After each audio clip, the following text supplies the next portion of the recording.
Hi, my name is Robin, and I want to walk you through what I love about this Easy Flex edging for the garden. And it's no dig, and it just has a bunch of these like rubber kind of spikes, plastic spikes that go into these little holes. It does not have enough to go in every hole, but you don't really need that.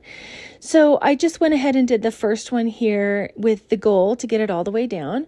So you can see how I don't have to dig. I can just set it down, and then I will, once this is all in, I went ahead and put down some mulch.